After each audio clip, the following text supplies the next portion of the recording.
Bismillahirrahmanirrahim. Alhamdulillah wassalatu wassalamu ala Rasulillah wa ala alihi wa ashabihi wa mawala amma ba'd. Fa ya ikhwati fillah, a'adakumullahu jami'an. Nuwasil darsana al-yawm al-an. Wasalna ilal juz al-akhir min hadal bab. Anak-anak sekalian yang baik dan soleh, kita lanjutkan kembali pelajaran kita. Masih berhubungan tentang malaikat ya. Sekarang kita masuk ke bagian yang terakhir dari bab ini, yaitu tentang aqsamul malaika binisbati ila a'malihim. Jenis-jenis tugas malaikat atau tugas-tugas malaikat ya. Kita baca aqsamul malaika huwa binisbati ila ma hayya'ahumullahu ta'ala lahu wa wakkalahum ala aqsam. Ini dijelaskan di sini bahwasannya malaikat itu ada yang Allah wakilkan kepadanya, maksudnya Allah berikan tugas ya untuk malaikat ini. Dan tugasnya apa saja? Kita lihat ya. Yang pertama, al-muwakkal bil wahyi. Ada yang ditugaskan untuk menyampaikan wahyu. Aslinya Allah Subhanahu wa taala itu bisa ya. Bisa langsung menyampaikan wahyu kepada Nabi Muhammad, tapi Allah ingin bahwasannya wahyunya itu disampaikan melalui malaikat siapa? Malaikat Jibril. Ini malaikat yang paling mulia ya. Ingat ya, malaikat Jibril merupakan sayyidu al-malaika. Beliau ini, malaikat Jibril, adalah pemimpinnya para malaikat, sebagaimana Nabi Muhammad ya, pemimpinnya para nabi. Dan nabi yang paling mulia, begitu juga Jibril ya. Di Al-Qur'an disifatkan bahwasannya Jibril itu malaikat yang paling mulia, syadidul quwa, yang maha kuat dan perkasa. Itu Jibril ya. Dalam hadis yang pernah kita pelajari kemarin ya, salah satu bentuk ciri fisik ya, malaikat Jibril adalah memiliki 600 sayap. Ini masalah gaib ya. Harus ada dalil ya yang mengatakannya. Ini hadisnya riwayat kalau nggak salah riwayat Imam Bukhari ya. Ini Rasul ini pernah melihat malaikat Jibril hanya 2 kali ya. Dan melihat wujud aslinya yaitu dengan memiliki 600 buah sayap. Ini Masya Allah ya, malaikat Jibril ya. Kalau di ayat itu dikatakan ada malaikat yang punya 2 sayap, 3 sayap, 4 sayap, dan lebih, dan lain sebagainya ya. Itu tugas malaikat yang pertama, menyampaikan wahyu, ditugaskan kepada malaikat Jibril. Dan tidak hanya menyampaikan wahyu juga ya, masih banyak tugas-tugas yang lainnya. Ada yang disebutkan dalam Al-Quran, dan ada juga yang tidak disebutkan dalam Al-Quran. Contohnya seperti Allah menugaskan kepada Nabi Jibril untuk berubah dalam bentuk manusia, untuk mengajarkan apa itu Islam, iman, dan ihsan ya. Itu hadis yang kita pelajari di semester 1 ya. Itu karena perintah Allah. Al-muwakkal bil matar wa tasarifihi wa huwa al-mikail. Ada yang ditugaskan untuk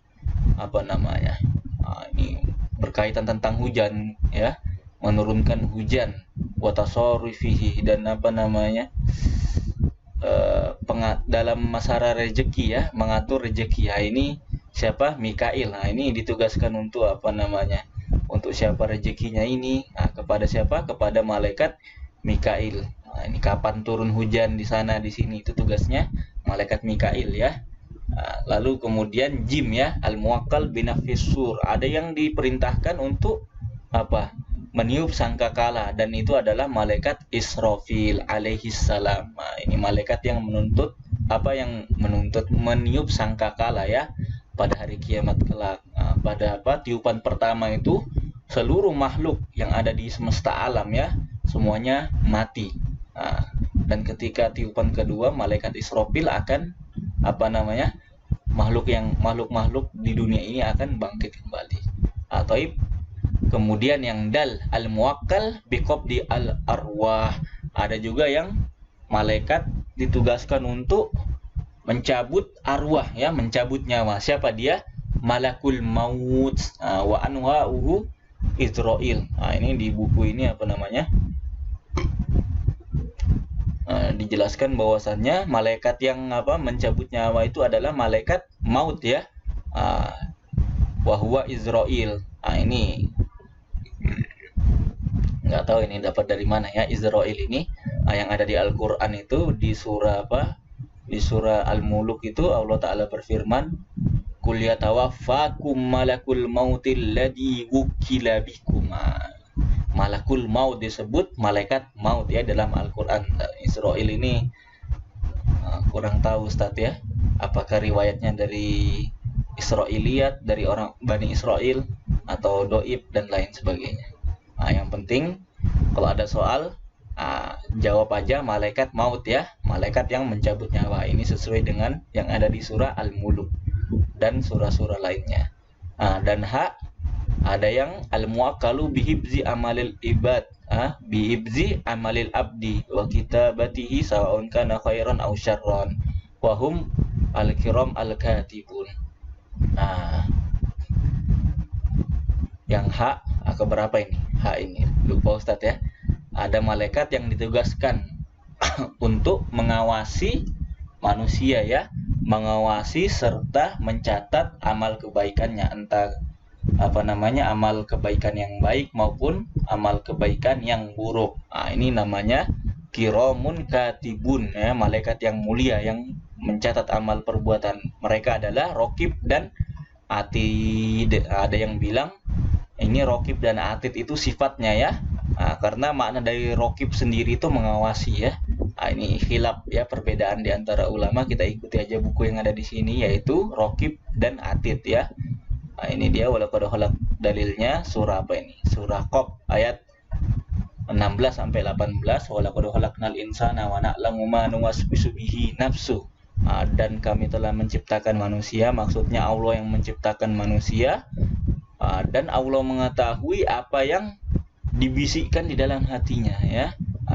Perkataan yang ada di dalam hati kita itu diketahui oleh Allah Subhanahu wa taala. Akan tetapi ya, ketika kita membisikkan sesuatu yang buruk di dalam hati kita, misalkan kita ngolok orang di dalam hati kita ya, mengejek orang atau menghina orang dalam hati kita, belum terucap di lisan kita, itu belum dihitung berdosa ya. Karena dalam hadis dikatakan innallaha la ya'khudhu kalaman nafs bima ma'na kadzalik. Allah tidak menghitung ya perkataan nafs, maksudnya perkataan yang di dalam hati kita itu, walaupun kita berkata dalam hati kita itu sesuatu yang baik ataupun buruk, itu belum dicatat oleh Allah Subhanahu wa taala. Kita misalkan dalam hati kita mengatakan orang ini pendek, orang ini jelek, tapi lisan kita belum berucap, maka itu belum dihitung berdosa ya. Ketika kita mengucap dengan lidah kita, itu baru dicatat oleh malaikat. Dan ingat, malaikat tidak tahu apa yang ada di dalam hati kita. Malaikat mencatat apa yang nampak yang nampak dalam perbuatan kita. Yang hanya mengetahui isi hati manusia hanya Allah Subhanahu wa taala. Aina wasalna wa nanu aqrabu ilaihi min hablil warid. Dan kami lebih dekat kepada mereka, maksudnya Allah lebih dekat kepada manusia itu daripada urat leher mereka. Yatalaqal mutalaqiyani anil yamini wa anis shimali qa'id. Ma yalfidhu min qaulin illa ladaihi raqibun atid. Dan tidaklah sesuatu yang terucap dari mulutnya kecuali ada malaikat yang mencatat ya, raqib wa atid, yang mengawasi. Itu dia. Jadi yang dihitung yang terucap di lisan kita. Adapun yang belum terucap dalam hati itu tidak dihitung ya.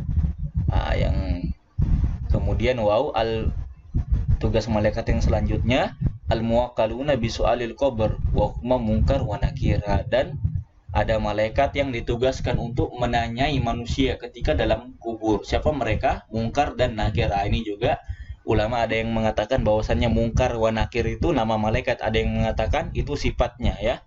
Artinya mungkar itu malaikat yang tidak diketahui ya. Maksudnya tidak diketahui belum pernah dijumpai sebelumnya, itu dia. Kemudian yang terakhir al-muwakkaluna bihibzi babin nar wal jannah. Ada malaikat yang ditugaskan untuk menjaga pintu surga dan neraka. Wahuma Malik wa Ridwan. Nah, dan mereka berdua adalah malaikat Malik dan malaikat Ridwan. Nah, ingat ya, Malik penjaga neraka, dan Ridwan, malaikat Ridwan penjaga surga. Wa minhum malaikatu taqalina ba'ul majalisil khair wa dzikr, wa minhum al-muwakkalu bil jabal, wa minhum malaikatu sufuf la yaftaruna dan malaikat-malaikat lainnya ya. Ada juga yang diperintahkan untuk ikut ya ketika kita dalam majelis ilmu ya. Mutanaqaluna khair wa dzikruhum, dan dan mendoakan kita ketika dalam majelis ilmu, kita dalam taklim bersama ustadz. Nah, di situ atau kita kita dalam belajar agama, di situ ada malaikat yang mendoakan kita ya, supaya dosa kita diampuni dan dimasukkan ke dalam surga. Di situ ada malaikat yang mendoakan kita. Ada juga malaikat yang menjaga muwakkalun bil jabal, menjaga gunung ada. Wa minhum malaikatu sufuf la yaftarun. Ada juga malaikat yang bersop-sop ya. Wa qiyamullah la yatabi'una, dan tidak ada yang mengetahui jumlah para malaikat itu kecuali hanya Allah Subhanahu wa taala. Ini saja, mudah-mudahan yang kita bahas pada hari ini bermanfaat bagi kita semua. Hadanallahu wa iyyakum. Subhanakallahumma wa bihamdika asyhadu an la ilaha illa anta astaghfiruka wa atubu ilaik. Wassalamualaikum warahmatullahi wabarakatuh.